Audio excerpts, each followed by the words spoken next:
With that, we'll move on to the report of the Superintendent of Schools. Thank you, President Gordon Ross and members of the board, all who are joining us in person and remote. It is, we're moving to the end of January and continue to be encouraged by the way our students and staff, families and community are navigating this cold and dark time of the year to really focus with care for one another. We have centered during January on the theme of perseverance, which is our character strong emphasis in January. I didn't have quite enough time to get it into the report tonight, but members, I'll send you a beautiful video of a first grader today saying what perseverance means. And we are all really focusing in on that idea. All are values that align closely with the legacy of Dr. Martin Luther King Jr.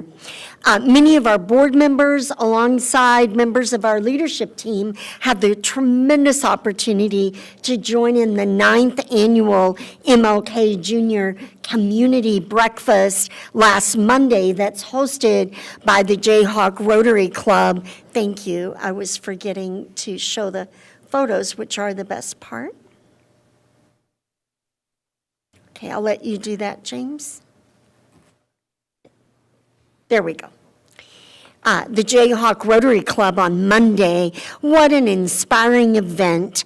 We were so delighted with the vocals of Vanessa Thomas, and then a moving keynote address from Speaker Deborah Dandridge. She is the recently retired but clearly still engaged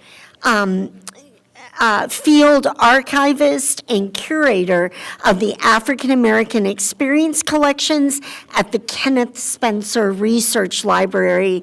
A highlight of the morning, and you can see it in the photo on the far right, is that our Free State student, Iwa Adedipe, from Free State High School, was awarded the Jayhawk Breakfast Rotary Club MLK Scholarship.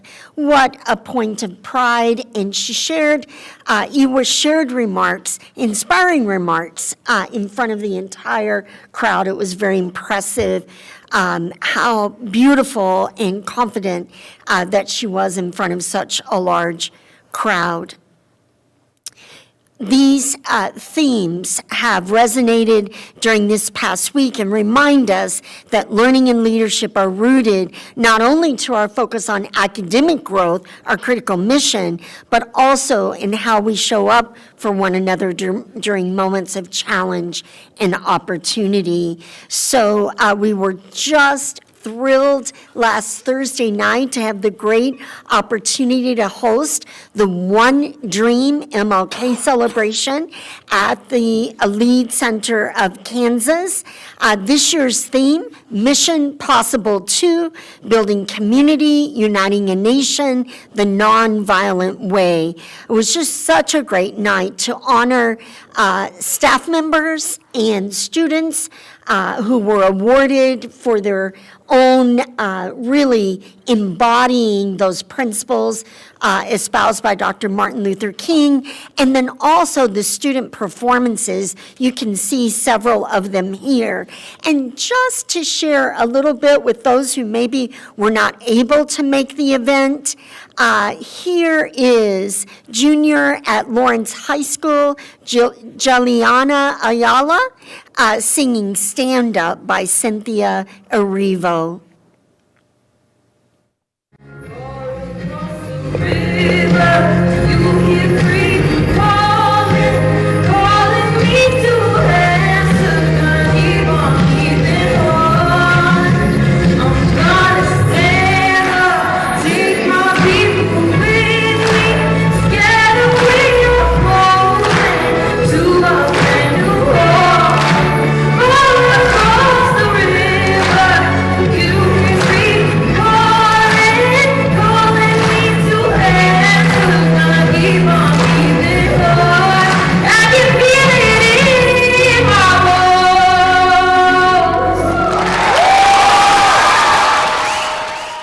that's just a taste of an extraordinary evening hosted in one of the finest performance venues in the state of Kansas, featuring our very own students. And I just want to share our gratitude to our communications team, the school teams who nominated all the award winners, and to everyone who helped plan, perform, and attend such a meaningful event. That's the other thing, members, that it was a very cold night, as you all know, and the auditorium was filled. And I shared just a few other photos of just beautiful families who joined us for that evening. The following event was last Tuesday evening at New York Elementary School. Over 500 members of that New York Montessori community, and they were neighbors, they were parents, they were students, they were staff members. They were staff members from across the district. I spoke with with a couple of families who had just moved into the area. One woman has moved into the area, does not have children in our schools, but had heard about the event and wanted to get to know more about the community. So it was really, truly meaningful. The 39th annual Dr. Martin Luther King Jr. Chili Feed. I want to thank the New York Elementary team, volunteers, and community partners who made the evening possible. Just the definition of community over there last week. In addition, Free State High School recently hosted an event that I'm very excited about. I don't think we've always done these, but they called it Performing Arts Day, and they welcomed elementary and middle school students from across the district for a day of exploration, performance, and inspiration. So student leaders from Free State shared their talents, their experiences, their pathways into the performing arts. They took questions. They provided a firsthand look at what it means to be a high school performing arts student.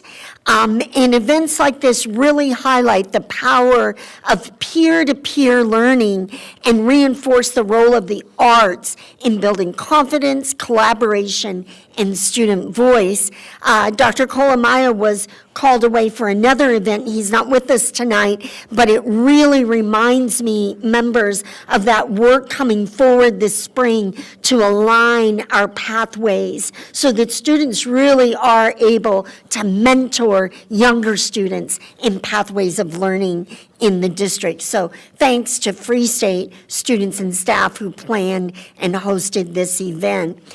Just a reminder, our winter 2026 community conversations are currently underway. I continue to be grateful for the time and thought that our community members are dedicating to this work. Just a reminder, there are about a half a dozen ways that you can choose to participate. The point is, we want to connect with you. We want to hear from you. So you may choose to just simply complete a mid-year survey. We put a lot of time and effort into two kinds of surveys. One is that traditional survey, will take you about 15 minutes. But our team also said, well, what about folks that just have 5 minutes, maybe while they're waiting in the student pickup line at one of our schools? So we have on our website also at this location what we're calling a pulse check. It literally can be completed in the space of time it takes you to get through the pickup line. 5-minute survey. Thirdly, we ask that folks who want to, may take time for open-ended questions. That's under the icon at this location on our website of Share Your Thoughts. And I know a lot of folks really like to just free write to us and write all of their thoughts. That's a great place also. And then finally, we have a series of in-person meetings that you can see here. In addition, every principal will host both a staff meeting and a community meeting at their school location. All of our managers of teams across the district will host meetings of their teams. So we hope to get lots of great data, and we look forward to getting all of that in during January and February, and then sharing that back out with our board and our community prior to spring break. I do want to offer a clarification. This question keeps coming to the top members of our list, and we're often receiving questions about immigrant and refugee students. I just want to refer students, and we put out a message today to all of our staff. It is almost the identical message that we put out 1 year ago, January 25th of 2025. That we put out today, and it really does direct folks to the Kansas State Department of Education statement, which is very clear, and that is that by law, school personnel and their ultimate responsibility is the education and protection of all students. All students have a constitutionally protected right to receive an education. Along in that full communication comes a few guidelines, and that is that we do not ask about a child's immigration status at school. Public school districts have a legal obligation to enroll students regardless of their immigration status. It continues to be the policy of the Lawrence Public Schools that if we are asked, others from outside our organization are asking to come into the school, they are directed to the superintendent's office, where we do look for, at all times, a subpoena or other way of ensuring that our student privacy is protected and those FERPA rights are protected as we work on every day in our normal day-to-day work. So I would ask that anyone with questions about that, we will have our statement posted so folks can look to that for more information. We do have just a reminder, it is January and February, so these reminders are good. Remember, I always think of it this way, no news is good news. If we do not notify, that means we are on, all students are coming through the door, it's a great day to be in the district. If there is a change, remember, we will notify in all of those ways that you check when you enroll your student. That's text, email, voice calls, and all the ways. I will add to point number 2 that when possible, we will always make the decision as early as we possibly can. That is as a courtesy to our families with young children who need to make arrangements. Finally, we will work with media to get those announcements out. The media are always really great about spreading that information. And if you have any questions, just give us a call. Remember, the most important thing is to check to make sure that your notification information, if you changed your email or your phone number, this is a great time of year to check in with that school assistant at the front desk at your school. Give that person a call or an email and make sure that your information is updated. We are excited and looking forward to Sunday, February 1st. We're turning over a month and turning over a tremendous program, the 10th anniversary of our district-wide talent show for middle and high school students, Ovation. It's sponsored by the Lawrence Schools Foundation and benefits. All of the monies go to that endeavor to benefit our students and families in our district, and that's coming up at 7 p.m. on Sunday evening. finally, we are right at the time of parent-teacher conferences. They are coming up Friday, February 12th, and the 13th. I'm sorry, I think that is wrong on my note. Just want to encourage families to check in with your school and get those dates and times just right. I think there might be an error here. I'll work to correct that. The conferences are the best time ever to make sure that we are connected with teachers, with students, with families. I am so proud in Lawrence Public Schools that at our elementary level, we've been way above 90% consistently over time of parents participating in parent-teacher conferences. Preschool enrollment is opening on next Monday, and it runs through March 22nd. Our preschool programs provide a strong, joyful start for our youngest learners. There's nothing better. We will now be offering programs at 6 locations in the district. So we ask you to get online, call or email us, and we'll help you in any way we can to get you enrolled. We have great events coming up.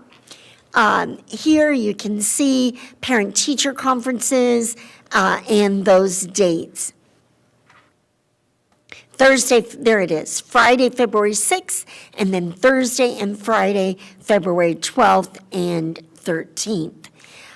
Members, we've been celebrating throughout this month, Board Appreciation Month. I hope that we don't all wait till January to share our appreciation, but we do make sure to do it at this time of the year.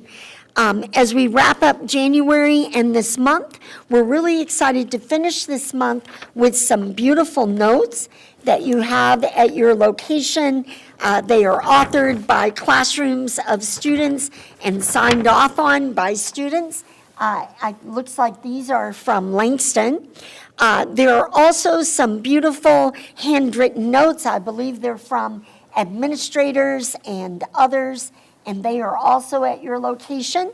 And then we are delighted to share this beautiful hands and heart artwork. Members, that is for you to have at home to remind you of our appreciation for the work that you do. Each year at Deerfield Elementary School during Transition Day, kindergarten students visit first grade classrooms to meet their future teachers and learn about what lies ahead. As part of this experience, students create hand artwork, coloring their hands in ways that represent themselves and connecting them together as a symbol of welcome and unity. These heart hands are displayed in first grade classrooms and serve as a reminder to students as they arrive that they are valued and supported as they take their next steps in transition. Special thanks to Deerfield kindergarten teachers, Andrea Kelly, Kristen Fisher, and Jenny Humberg, and the first grade teachers, Megan Bland, Stacy Katzenmeyer, and Jennifer Day, for helping us to create this year's board member art recognition. We are pleased to present this artwork to our Board of Education members as a gesture of gratitude and appreciation. It is a small token that represents our vast appreciation for your work. And a reminder that it represents not only the creativity of our youngest learners, but also the heart of Lawrence Public Schools, where relationships, belonging, and care are foundational and a prerequisite to learning. The strength of Lawrence Public Schools is rooted in a connected community that believes in children, takes action to support their schools, and remains committed to their success. Now, more than ever, in a community in partnership and support is key and critical. Thank you for your partnership, your perseverance, and your continued support of our students and staff. Thank you, members of the board.